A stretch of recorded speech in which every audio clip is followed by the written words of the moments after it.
Welcome to Hardback Life. It's time for stories, sass, and strong opinions. Let's turn the page. I'm Cassie. And I'm Becca. Friends. Don't know why I said my name like that today. It's okay, we're just mixing it up. I'm changing it up considering it's the third time we've recorded this week. In the last 4 days. Yeah. Yeah. Thursday, Saturday, Sunday. Mhm. We're cranking them out. I know. So, right now we're supposed to talk about what's new, but, literally did this 12 hours ago. The only thing that's new in my life is that I took a Target trip 15 minutes into town so I could buy cutie cuffs. I was going to show them. I learned what cutie cuffs are. That's so embarrassing that you're like a Disney nerd and you don't know what a cutie cuff is. Okay. I feel passionately about that. Everybody who goes to Disney knows that cutie cuffs can be used to hold like your extra set of ears. I have not been to Disney since 2018. 2019.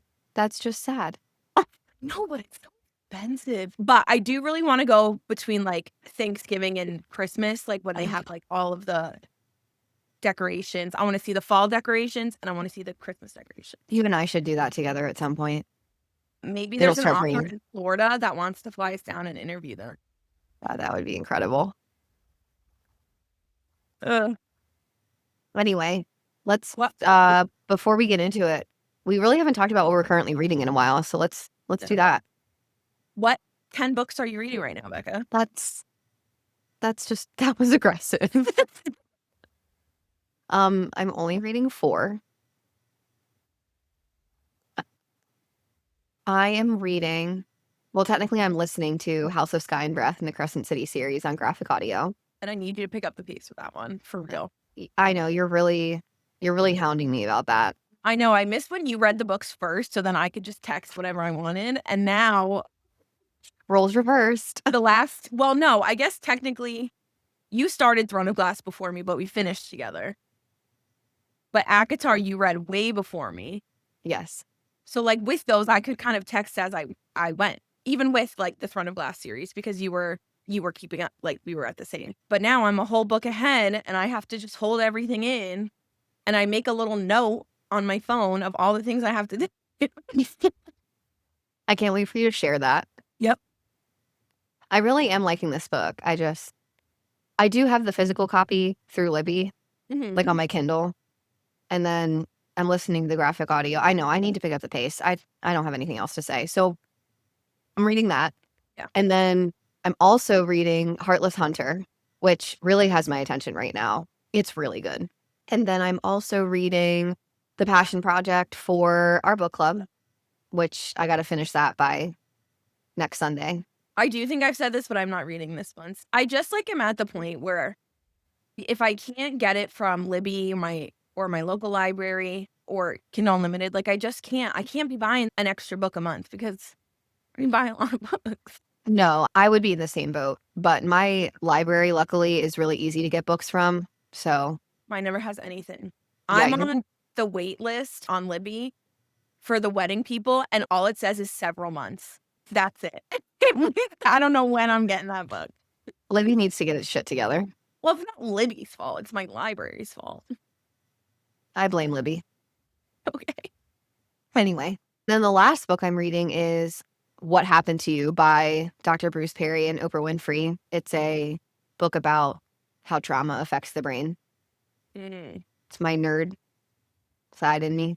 My friend gave me a recommendation. I forget the name, but I have it saved somewhere. About generational trauma, how if your grandmother experienced trauma while she was pregnant with your mom, then your mom will carry that same type of trauma. Wow. So my friend specifically has this huge fear of her stove being left on when she leaves the house and her house catching on fire. Well, it turns out her grandmother had a house fire because she left her stove on. And she didn't know that until very recently. And was like, oh, that's why it freaks me out so much. Telling you, man. Isn't that crazy? That shit is real. Yeah. I would love to read that book. That actually sounds really interesting.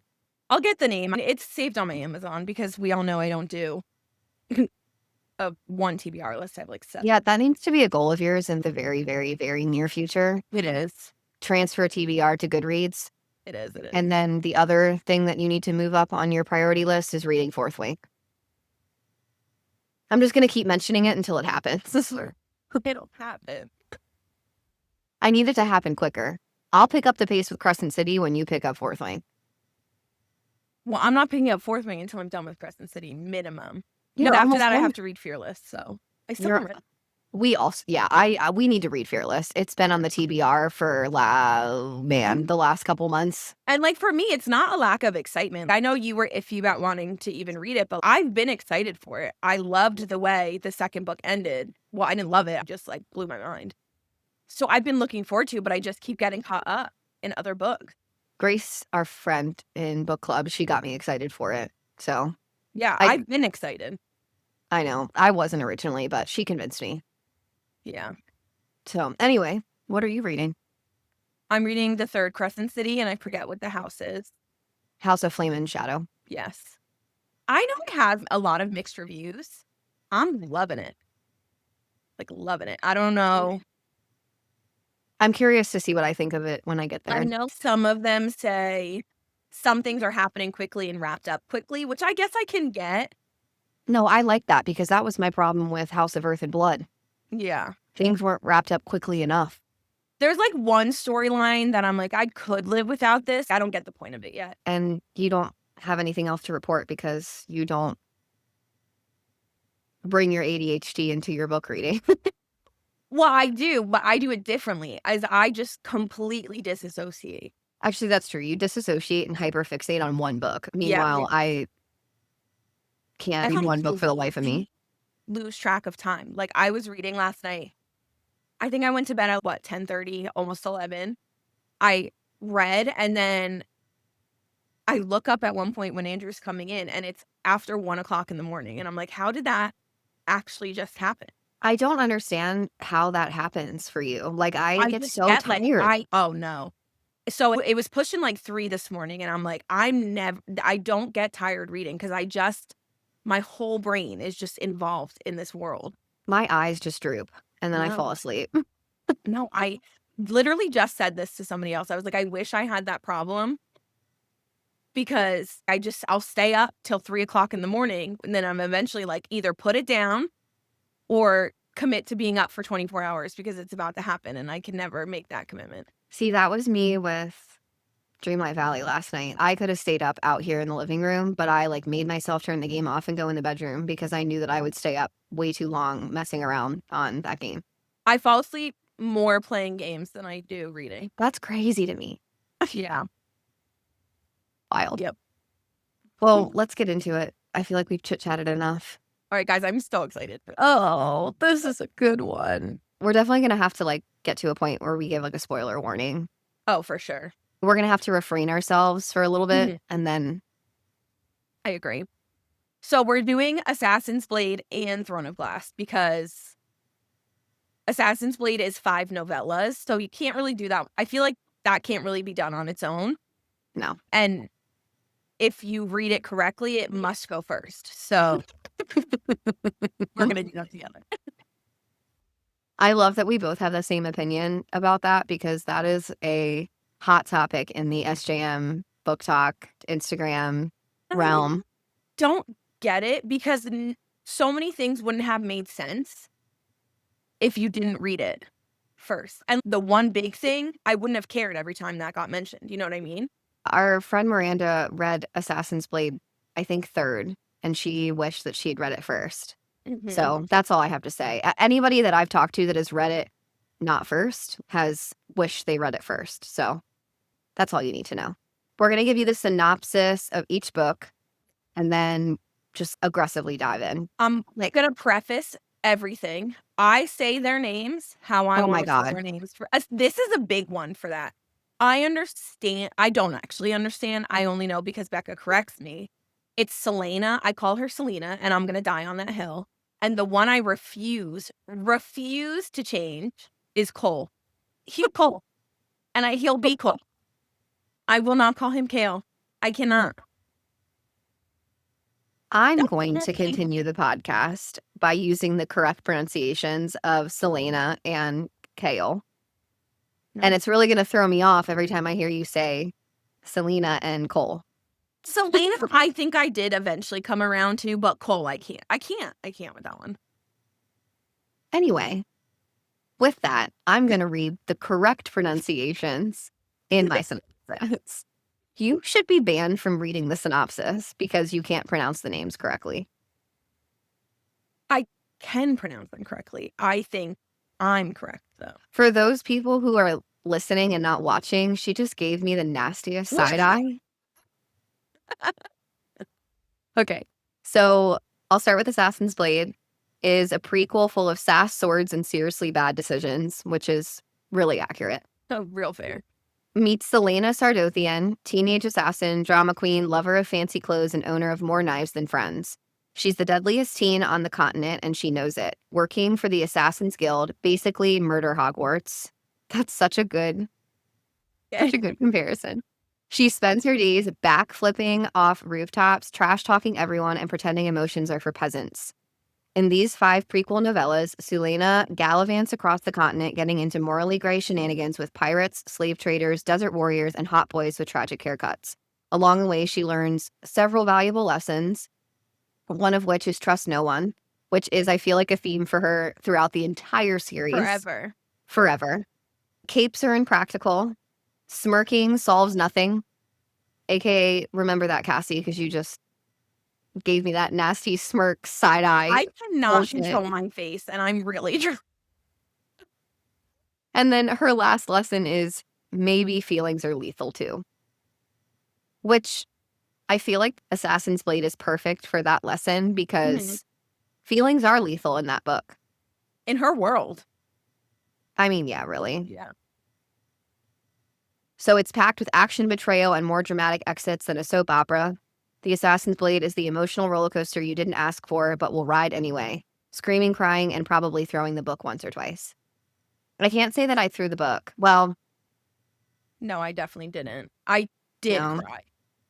I didn't. I don't cry at books. I mean, I cry at everything. I'm like a teary-eyed person, especially postpartum, but I did not cry. No, like flash mobs, just in general, not even proposal flash mobs. I cry. Oh my God, I can't. Flash mobs get me. And I don't know why. Like, they don't even have to be proposal ones, but like just all those people working together to make other people happy. I just think what's so like that. That's so genuine the way that you just described that. I just love that. I love this for you. All right, hit us with the Throne of Glass synopsis. All right, Throne of Glass is The Hunger Games meets Assassin meets Eyeliner. Celaena Sardothien is 18 years old, deadly with daggers, and very annoyed to be stuck in a salt mine prison where skincare routines go to die. She used to be the world's most feared assassin. Now, she's breaking rocks and her spirit, kinda. Enter Prince Dorian. Prince Dorian! Sorry, I had to interrupt. Charming, flirty, and allergic to responsibility. He offers Celaena a deal. Compete in a deadly tournament to become the king's champion, aka royal hitwoman. And if she wins, she'll be free. Eventually. Maybe, but probably not. No. Also enters Cole. No. Chaol. No, and I even switched to say Celaena. I was like, okay, I'll switch that. I cannot bring myself to call him Chaol. I can't do it. Okay, I'm done. I won't harass you about your pronunciations anymore.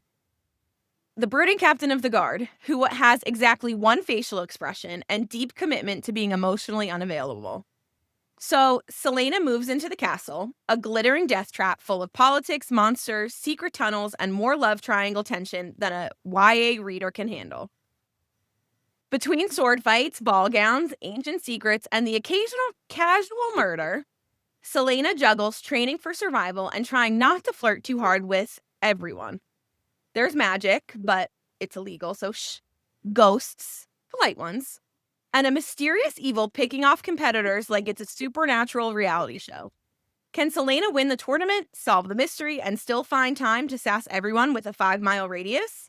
Probably. She is the main character. That was a really good synopsis of Throne of Glass. That was good. All right, let's talk about some of the characters. Should we start with the Assassin Blades characters? Like, do it chronologically? Yeah, probably. Okay. So, Um, Celaena's in everything, obviously. I have, like, a severe love-hate thing for her because she's so badass, but she's also such a brat. yeah, but that's what makes her badass. Kind of. But sometimes I'm like, "Girl, relax. Like, it's okay." I But I do know, love but her.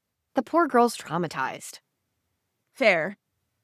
She's had a lot happen to her, so I'm gonna give it to her. Fair. Well, I genuinely enjoy her in every book.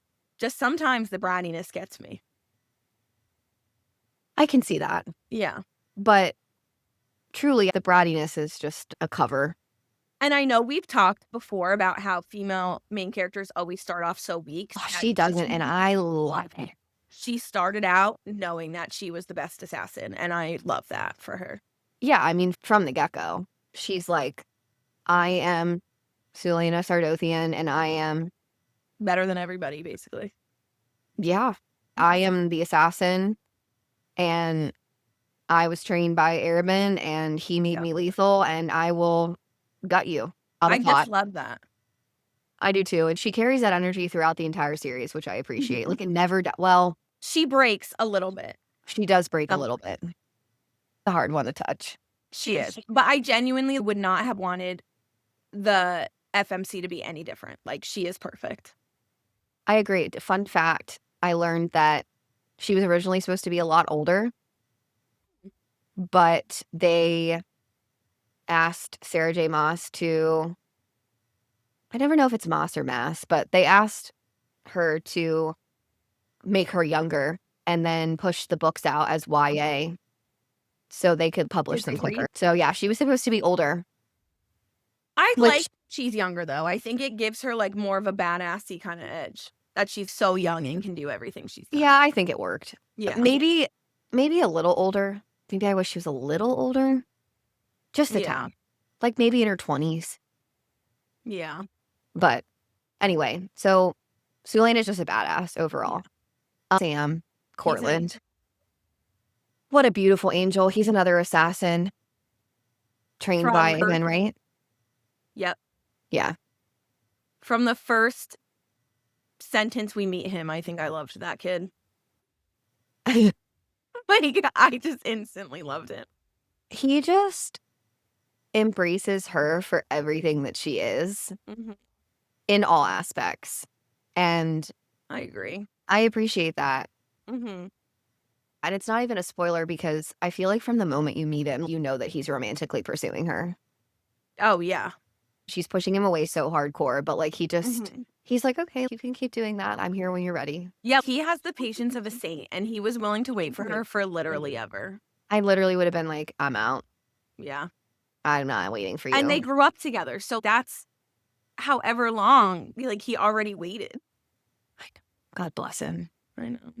I feel like they're like the main people of Assassin's Blade. They're the two main characters.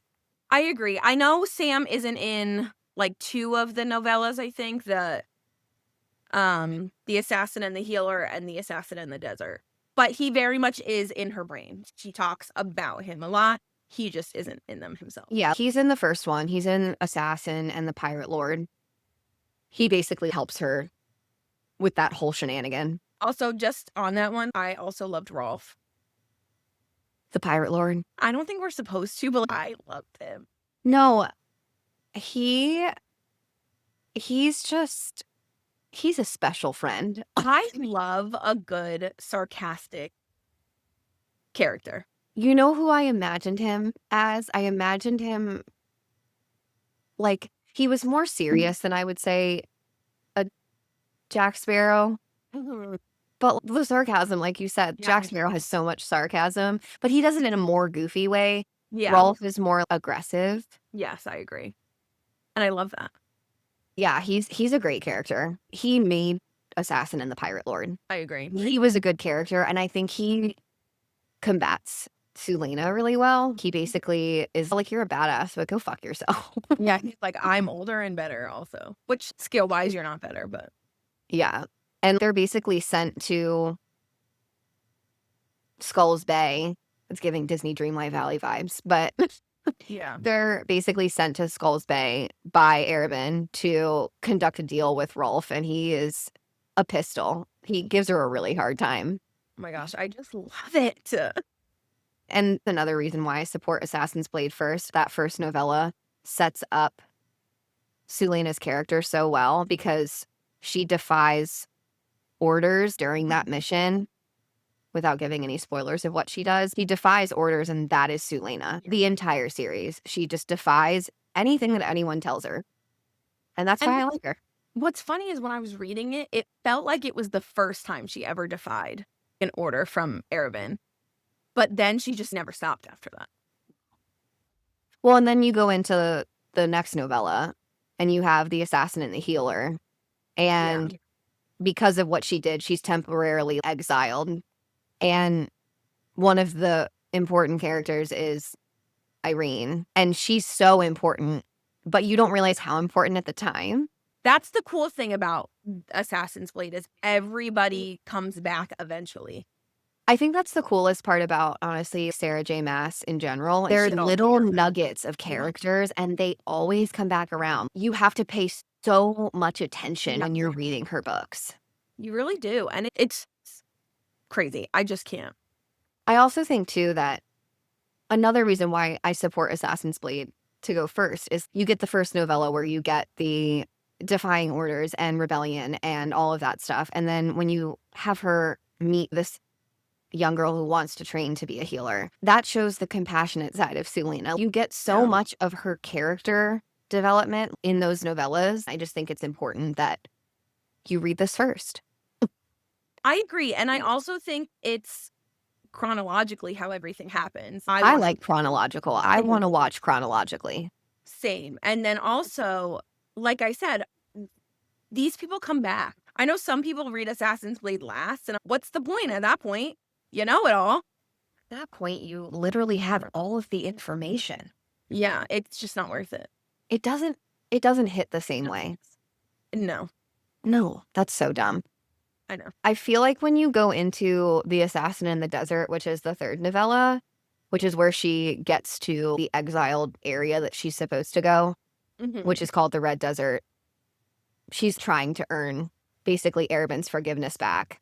Yeah. And I forget his name, but I feel like one of the important characters in that segment was the son. Yeah, and also the silent master, the guy that doesn't speak. I think she just called him the silent master. That might be true. And then the one young girl that she meets. Yeah. Who comes back around. What is her name? God damn it. That's going to piss me off that I don't remember. This one was my favorite when reading. Now looking back, I like Assassin's Blade. I like all of the information you get from it. At the time, I was like, oh, just let me get through this book so I can get to the other books. But Assassin and the Desert was my favorite. Yeah, 110%. I loved everything that happened in the desert. There was a lot of development in that novella. I feel like that it really tests her trust and her honor, and she learns what it means to really take ownership and to lead other people, and that's a peak for her. I think that exile made her who she is. I agree. So it's so good. The next one is The Assassin in the Underworld. I appreciate the last two novellas because I think that's where her and Sam's characters developed together.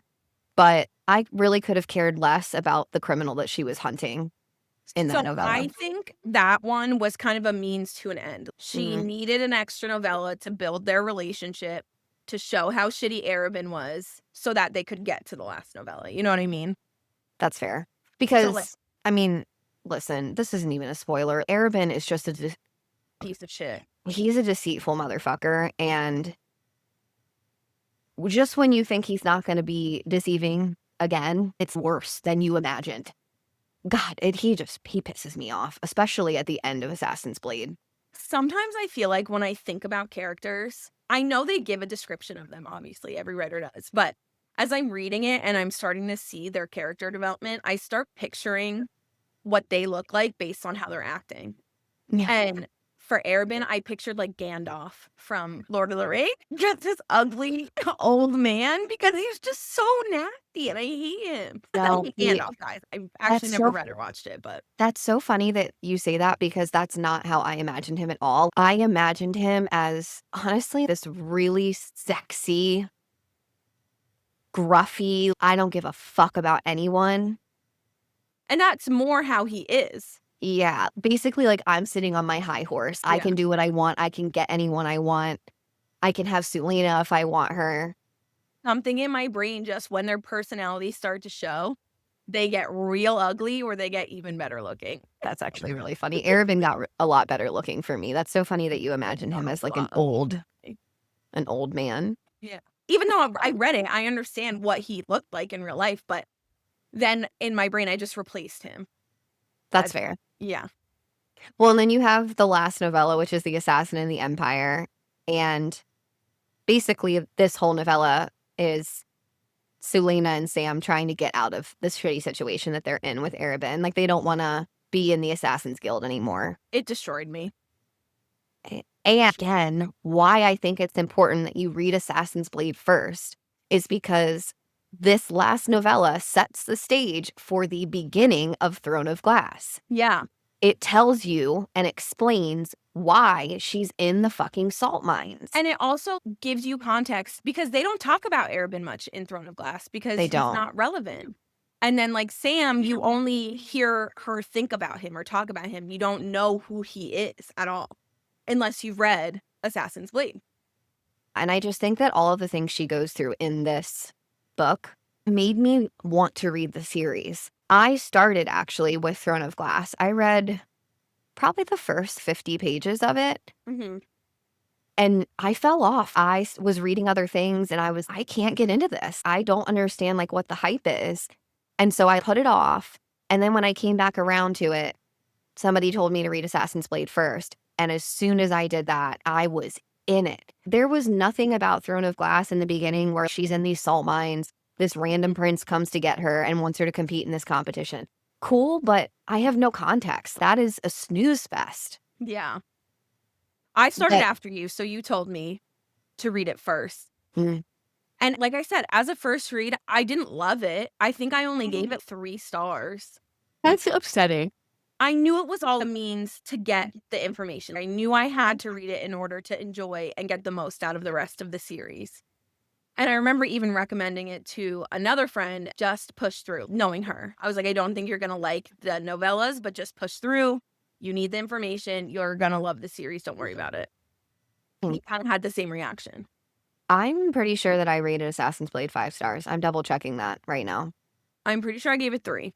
I'll double check mine too. I gave it 5. I said, if you know nothing about this series going in, please, for the love of everything, start with this book. This was amazing. I remember that. And I remember you texted my mom too, because I had told you she started and you were like, did she read Assassin's Blade first? And I was like, I don't think so. So you texted her, Kelly, you got to read it. Yeah, I texted her separately and I was like, here's the reason why. And surprisingly, I went back and I rated Throne of Glass 5 stars, which I support still. And my only comment was, Celaena, you are one badass bitch. I gave Throne of Glass 4.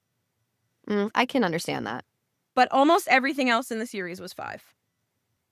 Except Tower of Dawn. Oh, God, fuck that. Tower of Dawn was a 4. I enjoyed it more than you and a couple of our friends enjoyed it. I wanted to take that book. You know, this is a perfect sidebar. I watched a TikTok this morning and I sent it to Cassie and it was this person on TikTok jokingly using random things as bookmarks. And it starts out with them using their cat. And then like, oh, that's so funny. And then as we progress, they use open Taco Bell sauce packets and then they put whipped cream in the book. They totally destroy this book and my jaw fell on the floor. That's so disrespectful. It was like Silver Flames. What are you doing? How could you do that to that book? My top tier book. And it's so disrespectful. But you know what book I would do that to? Tower of Dawn. Ironically, it's the only one in the series I didn't actually buy and got from my library. I should have rated it 3. I don't know why I rated it 4. Probably because it was necessary to the series. Yeah. And there were good elements of it. But anyway, we're not talking about Tower of Dawn. Yeah, Throne of Glass. I gotta tell you, I know you loved Dorian pretty instantly. Oh my God. Pack my ass and call me Sally, Dorian. Have you are.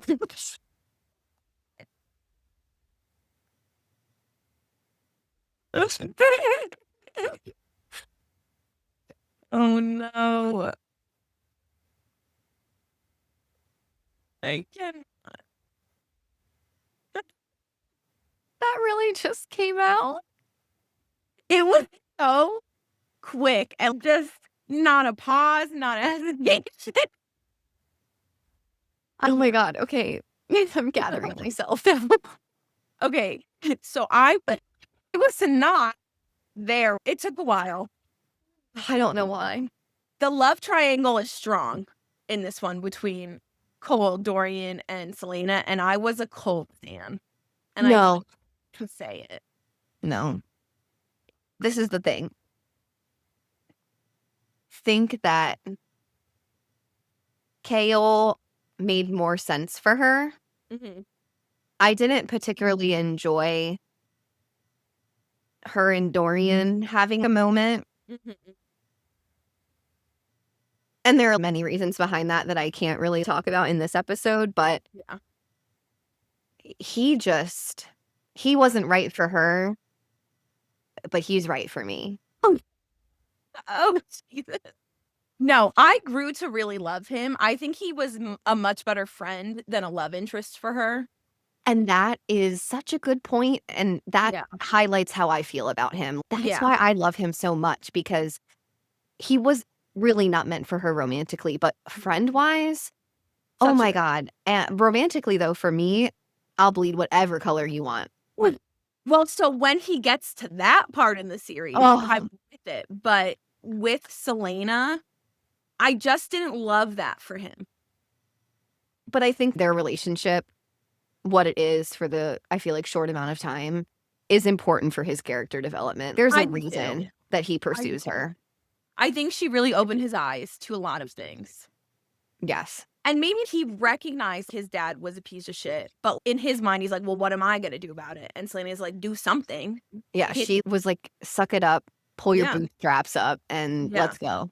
And he needed that because Cole just kisses his ass all the time. I really can't. Every time I hear you say coal, I just think of a lump of coal in my stocking at Christmas. He is. He is a lump of coal. I mean, he is. That's the only reason I support you continuing to use that name, is because really that's what he is. Come like halfway through Tower of Dawn, he gets better again. No, he doesn't redeem himself for me until Kingdom of Ash. He redeems it. During Throne of Glass, I loved him because I thought he would be the better one. I thought he could understand her more. But then also you come to find out he's never killed anybody. How are you captain of the guard? Absolute poser. Honestly, where I stand with him for a while. So, if you had to spend 1 week in the Glass Castle with one character, because that's where Throne of Glass primarily takes place, is the Glass Castle, who are you picking? And then also, who is most likely to drive you nuts? Cole is probably most likely to drive me nuts.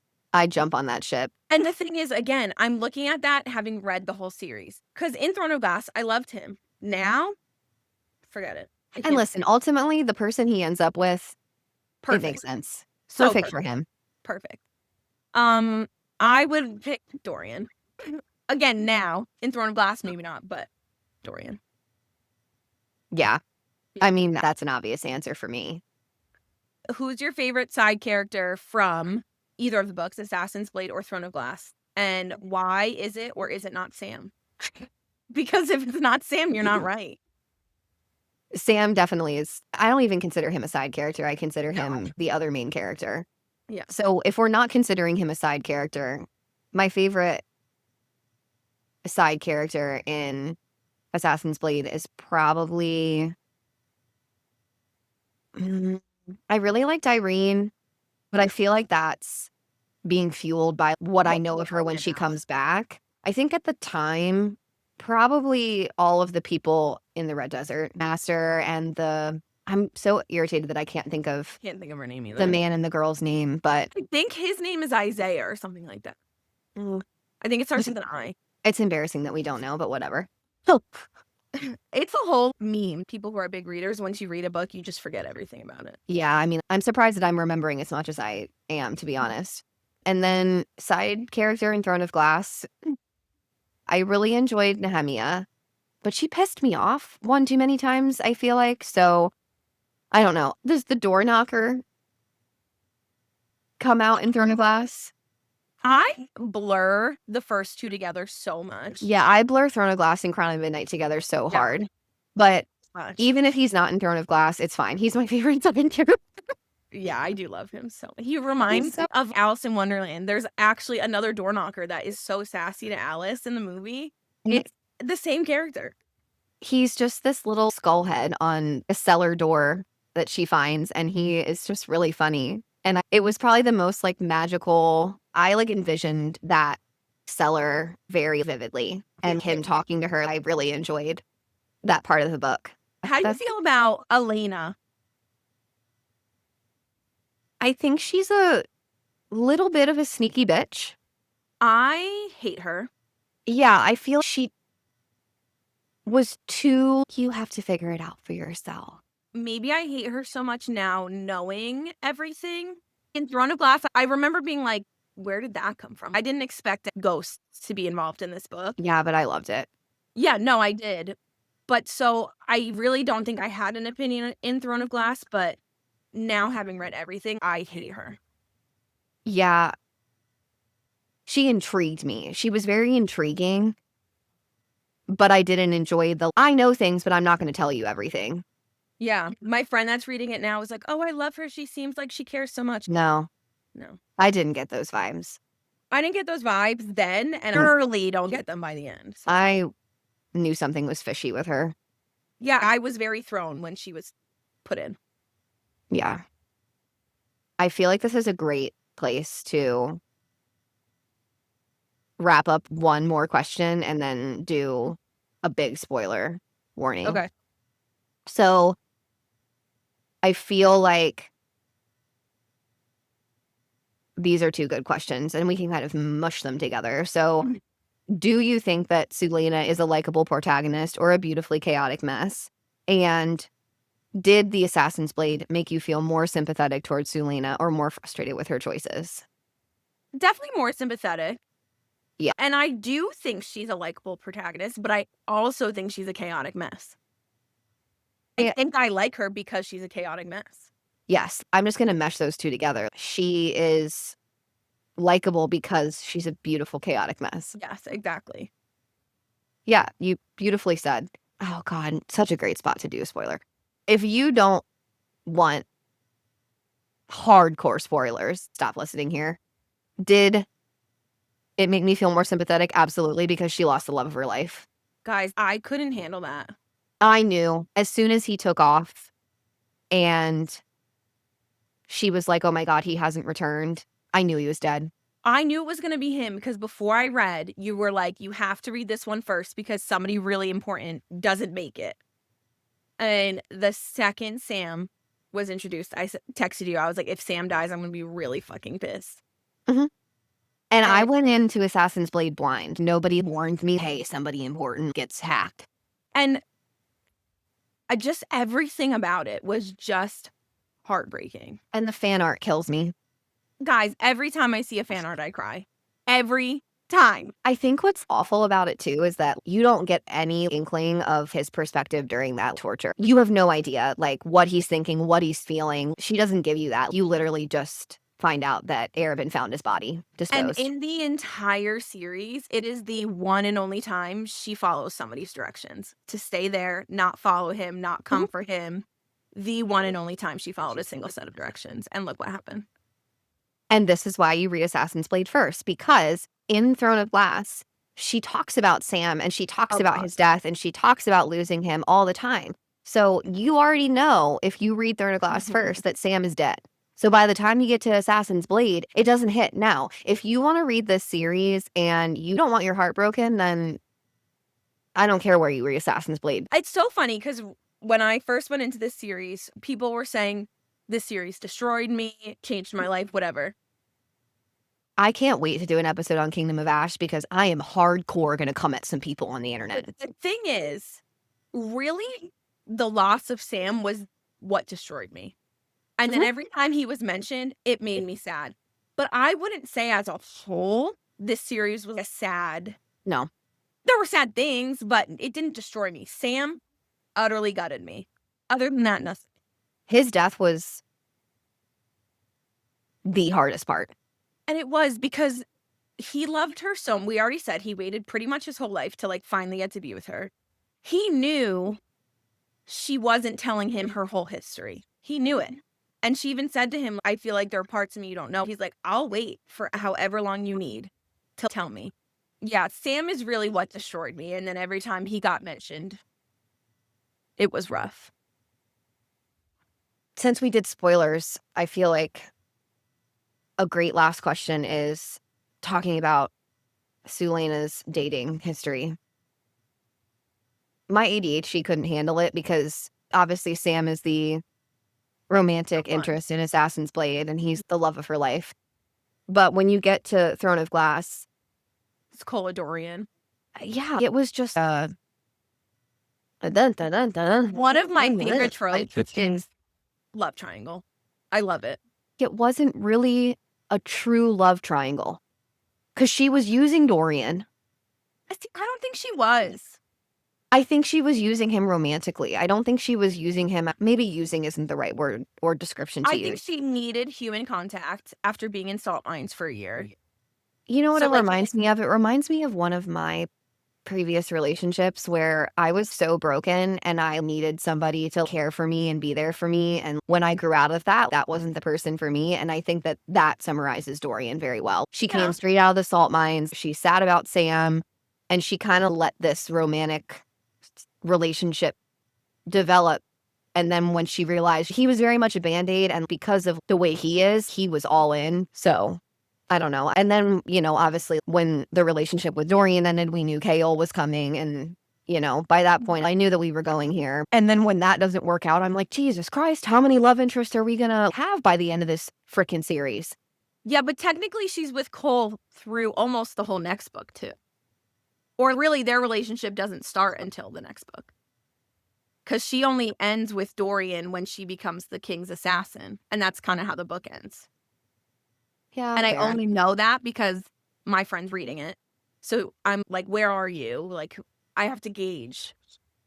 So I've realized how much I blend those two books together. Yeah, it's really easy. Time in the castle, I just put all. Yeah, it's really easy to blend Throne of Glass and Crown of Midnight. Yeah. I mean, Sam, he's it for me. Like, I love that relationship. I do think she needed to feel affection after the salt mines, but girl probably should have waited a little bit, taken her time. She didn't even really grieve Sam yet because she was a slave. You know, I have an unpopular opinion about this series, and this isn't a spoiler, but I kind of wish that she really hadn't ended up with anyone. I am too much into romance stories. Like, I know. I love a badass bitch who, like, doesn't need no man. Yeah. Well, eventually, shocker, another love interest comes into play.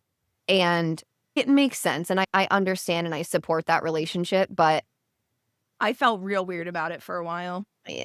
I loved the character instantly, but there's a piece of it that I'm like, that's kind of odd.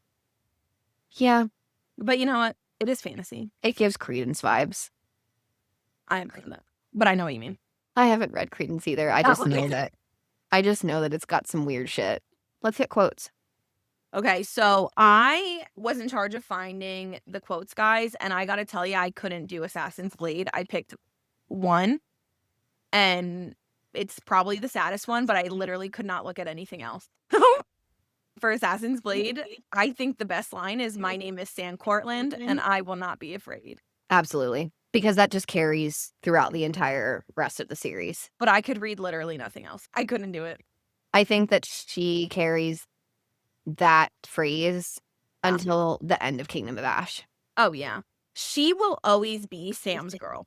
Even her new people she ends up with, they give her space to always keep Sam in her life. And I do, whoever the man is she's with, I do love that for her, that all of them Yeah, do. I think that's true love. I think that, when somebody loses their first love or somebody who was very important to them and they have to kind of reintroduce love into their life, I don't think it works if the person that you try to be involved with doesn't want the person who's gone to be a part of who you are. I don't think that it works. And so I'm glad that she ends up with somebody who accepts that about her and accepts that he was her love, So accepting. And I loved it. But even Dorian, I mean, I don't think it really came up with them much. Like, even Dorian gave her space to allow Sam in. Why do I feel like that Chaol would have been a He's baby? Baby back bitch. I just can't. He drives me nuts. Yeah. You want to read one of the last ones? I feel like Throne of Glass didn't really have a lot of like impactful quotes, but I do like you could be great, you could rattle the stars, you could do anything if only you dared. Yep. One of my favorites, just because I'm a very competitive person, is second place is a nice title for the first loser. And I love that. That's so sassy. I know. That actually is a really good quote for Throne of Glass because I feel like that. Yeah. And there were a couple, like the first two books I just really squished together because there were some I was thinking of, and when I looked them up, it was not this book. I also love this last quote we have for Throne of Glass, and I feel like it's such a good quote to even relate to our last episode about banned books, but it says, libraries were full of ideas, perhaps the most dangerous and powerful of all weapons. It just ties right in to our previous episode of how powerful literature is. Mm-hmm. So I like that one. I agree. Those are pretty impactful, actually. Maybe I take my statement back. No, I think they're good. I think out of all of the books, they probably have the least amount of quotable moments. Oh, God. Anything else about this combo of books? Just do it. Just read them. Yeah, I'm just very passionate. I know that it's intimidating. I know that it's an 8-book series. It might be the longest series I've ever fully read. I think technically Series of Unfortunate Events is the longest I've ever read, but those books are small. Yeah, I mean, considering that the last book in this series is almost 1,000 pages. Yeah. That's an accomplishment. Yeah. And it's not like the other books are short. No. They just get longer and longer every time. And like I said, I gave these two books. Assassin's Blade got 3 stars for me. Throne of Glass got 4. So it did take me time. I remember texting you. All of a sudden, I'm so invested in these characters, and I don't know when it happened. Yeah, at first you were like, I was like, oh my God, how's Assassin's Blade? You're like, and I'm like, what the hell is wrong with you? Yeah. I think it honestly took until the next book for me to be invested. That's fair. Yeah. So push through. If you're not sure about these two, keep going. It is worth it in the end, trust me. I can't believe that Assassin's Blade didn't have you by the balls. It really didn't. I mean, I loved Sam, obviously. And now looking back, I love it. But in the moment of reading it, I wasn't a big fan. It's so interesting. Yeah. Well, just read the damn series. That's really all I got for you guys. So next week, I'm so excited about our episode next week. So we are going on a trip down to North Carolina to visit our fellow bookie, Sarah. And she's going to guest star on the podcast. So it's going to look a little bit different, especially if you are a viewer that watches our YouTube channel, because Cassie and I will actually be in the same space, which is going to be so nice. And I won't have my fancy setup, but whatever. I'll still have my fun little microphones with the little fuzz on the top. So she got to pick the topic, and we are going to talk about 5-star books. What makes a 5-star book? What our qualifications are. We're all bringing our top tier 5-star books. Yep. I'm so excited. I'm so excited. We're very excited for her to guest star. So that's going to be cool because you guys can listen to somebody else yap besides the two of us after all of these episodes. I don't know why you don't want to hear the two of us, though. I mean, we're funny and we're entertaining. If you liked our stuff, if you liked our conversations, our podcast episode today, follow us on Instagram, TikTok. We do have our website too. It's A Hardback Life. All of our YouTube videos get shared there, but then there's links to like our Instagram, our TikTok. I'm pretty sure Apple and Spotify also are linked. You can write to us there. There's some little background on us. Not a lot though. No, just enough. Yeah. Just a little tidbit. A little bit. All right. Well, guys, thanks for listening to us yap today about Assassin's Blade and Throne of Glass. Until the next chapter, stay cunning, stay brave, and remember you are your own high lady.